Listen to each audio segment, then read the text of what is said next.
आज की कहानी है जादुई फूलझड़ी। एक समय की बात है। मानिकपुर गांव में रतन नाम का एक कुम्हार रहता था। दिवाली का त्योहार नजदीक आने वाला था, इसलिए वह अपनी पत्नी और छोटी बेटी राधा के साथ मिलकर मिट्टी के दिए बना रहा था कि दिवाली में उसे शहर ले जाकर बेचेंगे। दिवाली के त्योहार का रतन हर साल बेसब्री से इंतजार करता था, क्योंकि दिवाली में रतन को अच्छी कमाई हो जाती थी।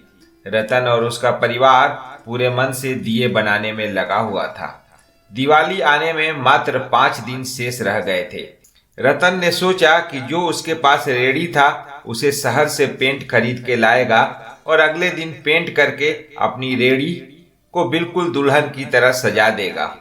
अगले दिन सुबह ही पेंट खरीदने के लिए शहर गया और एक पेंट के दुकान से पेंट खरीदकर जैसे ही गांव की तरफ आ रहा था, एक ट्रक ने पीछे से आकर रतन को टक्कर मार दिया। टक्कर इतना जोरदार था कि रतन का सिर फट गया था। राह चलते 2-3 ग्रामीणों ने पास के ही सरकारी अस्पताल में रतन को भर्ती करा दिया और उसकी घरवाली को खबर कर दिया गया कि उसका घरवाला का एक्सीडेंट हो गया है, वह अस्पताल में आ जाए। जैसे ही यह खबर रतन के घरवाली मीरा को मिला, वह अपनी बेटी को लेकर जल्दी से सरकारी अस्पताल पहुंची। रतन अपनी पत्नी मीरा और बेटी पिंकी को देखकर रोने लगा तथा रोते रोते अपनी पत्नी से कहने लगा, मेरा पता नहीं यह सब कैसे हो गया। मैं तो ठीक तरह से ही आ रहा था। अब हमारे दिए कैसे बिकेंगे? डॉक्टर ने अभी 10 दिन तक बेड पर ही रहने को बोला है। मीरा ने रतन को समझाया, आप इसकी टेंशन मत लीजिए, सब हो जाएगा। लक्ष्मी माता सब देख रही हैं। वे किसी का घर में दिवाली में अंधेरा नहीं फैलाती हैं। रतन बोला, मेरा अगर दिए नहीं बिकेंगे तो हमारे घर में अंधेरा ही होगा, क्योंकि मैंने दिए बनाने के लिए ब्याज पर साहूकार से पैसे लिए हैं। अगर दिए नहीं बिकेंगे तो साहूकार के पैसे कैसे चुकाऊंगा? मेरा पूरा परिवार बर्बाद हो जाएगा। मीरा, अब तुम्हें मेरी मदद करनी होगी। देखो, दिया तो बनकर तैयार है, सिर्फ उसे बाजार में ले जाकर बेचना है। हमारी रेडी पेंट नहीं हुआ है तो क्या हुआ? तुम उस दिए को अपने रेडी पर रखो और शहर ले जाकर बेच आओ। पूरा नहीं, अगर थोड़ा भी बिकेगा तो कम से कम हम सेठ का कर्जा तो चुका पाएंगे। तभी रतन की बेटी पिंकी बोल उठी, हाँ मम्मी, पापा सही कह रहे हैं। हम दोनों मिलकर रेडी शहर ले जाएंगे और अपनी दिया को बेचेंगे। अगले दिन सुबह रतन की घरवाली मीरा और उसकी बेटी पिंकी मिलकर रेड़ी पर दिए को रखकर शहर बेचने के लिए चल देते हैं। दोपहर से शाम हो गई, लेकिन उसकी रेड़ी से थोड़े से ही दिए बिके थे। मीरा देख रही थी कि सब लोग अब मिट्टी के दिए की जगह आर्टिफिशियल बिजली वाले दिए खरीद रहे हैं। जितने लोग भी मिट्टी के दिए बेच रहे हैं, किसी की भी बिक्री अब पहले की तरह नहीं हो रही है। सब लोग बिजली वाले दिए खरीद रहे हैं। शाम होने को आई। मीरा अपनी बेटी पिंकी के साथ घर वापस लौट आई। मीरा को शहर जाते 3 दिन से ज्यादा हो गए थे, लेकिन दिया उस रफ्तार में नहीं बिक रहे थे जैसे पहले बिका करते थे। बस थोड़े बहुत ग्राहक पूजा करने के लिए मिट्टी के दिए खरीदते थे। मीरा जब अस्पताल जाती, उसका पति रतन पूछता, दिए की बिक्री तो सही से हो रही है ना? अब तो बहुत कम दिए बच गए होंगे बेचने के लिए, है ना मीरा? मीरा अपने पति रतन से झूठ कह देती थी कि दिए तो आधे से भी ज्यादा बिक गए हैं। उसके पति को अस्पताल में कोई मानसिक तनाव ना हो।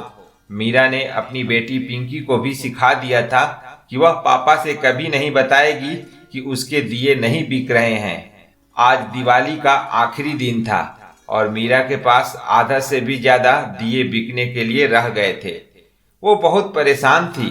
वो जाकर मंदिर के पास माता लक्ष्मी से प्रार्थना किया, हे माँ, हमें कौन से कर्मों के फल की सजा दे रही हो? हमने क्या बिगाड़ा है किसी का? हम तो बस अपनी मेहनत से कमाते हैं और 2 रोटी खाते हैं। मेरा पति भी अस्पताल में भर्ती है। अगर हमारे दिए आज नहीं बिकेंगे तो हम कल से सेठ का कर्जा कैसे चुकाएंगे?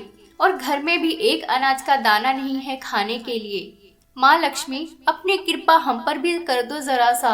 आज जब मीरा अपनी रेड़ी लेकर शहर पहुंची, कुछ ही देर में उसके ठेले पर ग्राहकों की लाइन लग गई और 1 घंटे के अंदर उसके सारे दिए बिक गए। मीरा सोच रही थी, यह तो कोई चमत्कार जैसा हो रहा है, मेरे सारे के सारे दिए बिक गए।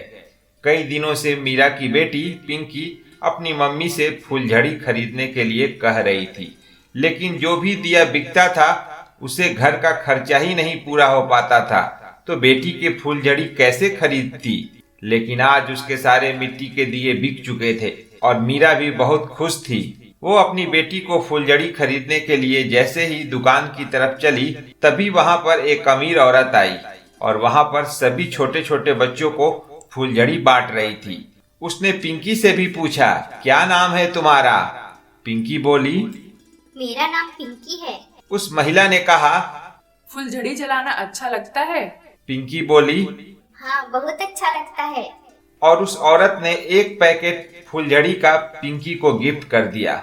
वह औरत पिंकी के मम्मी मीरा से बोली, ये जादुई फुलझड़ी का पैकेट है।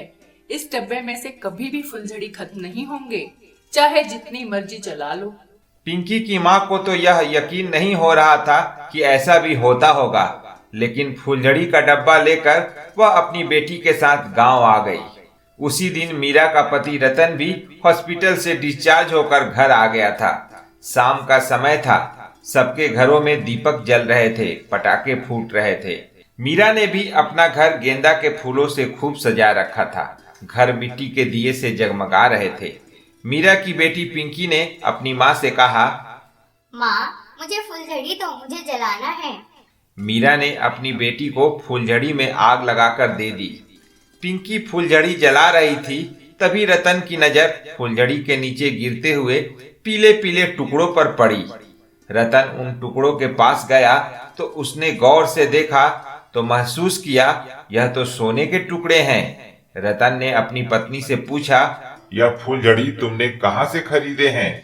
इसे तो जलाने पर सोने के टुकड़े निकल रहे हैं। मीरा को अपने पति की बातें सुन बहुत आश्चर्य हुआ और वह जब अपनी बेटी के पास आई जो फुलझड़ी जला रही थी, देखा उसने कि सच में उसमें से सोने के टुकड़े निकल रहे हैं। रतन ने जब पूछा कि यह फुलझड़ी तुमने कहाँ से खरीदा है, तो मीरा ने अपने पति को सब कुछ सच सच बता दिया कि उसे यह फुलझड़ी का डब्बा एक महिला ने दिया था और उसने बोला था कि यह जादुई फुलझड़ी है। मीरा को समझते देर न लगी कि यह जरूर लक्ष्मी माँ की कृपा है और वह महिला कोई और नहीं, लक्ष्मी माँ ही थी, जो एक अमीर महिला के रूप में आई थी। मीरा उसी समय अपने मंदिर वाले कमरे में गई और माता लक्ष्मी की मूर्ति के सामने नतमस्तक हो गई और उन्हें धन्यवाद दिया। तभी लक्ष्मी माँ प्रकट हुई और मीरा को आशीर्वाद देते हुए कहा, मैं हमेशा उस व्यक्ति का साथ देती हूँ जो मेहनत करता है, जो मेहनत से कमाना चाहता है, और मैं उसी के घर में विराजमान रहना चाहती हूँ जो मेहनत करके मुझे पाना चाहता है। तुम माँ बेटी की मेहनत देखकर मुझसे रहा नहीं गया। कई लोग तो ऐसे होते हैं कि वे मेहनत करना नहीं चाहते हैं, थोड़ी सी परिस्थितियाँ उनके विपरीत क्या हुई, वे हाथ फैलाना शुरू कर देते हैं। इस फुलझड़ी को संभाल कर रखना, जब भी तुम्हें कोई मुश्किल पड़े तभी इसका उपयोग करना और बाकी समय मेहनत करके कमाकर खाना।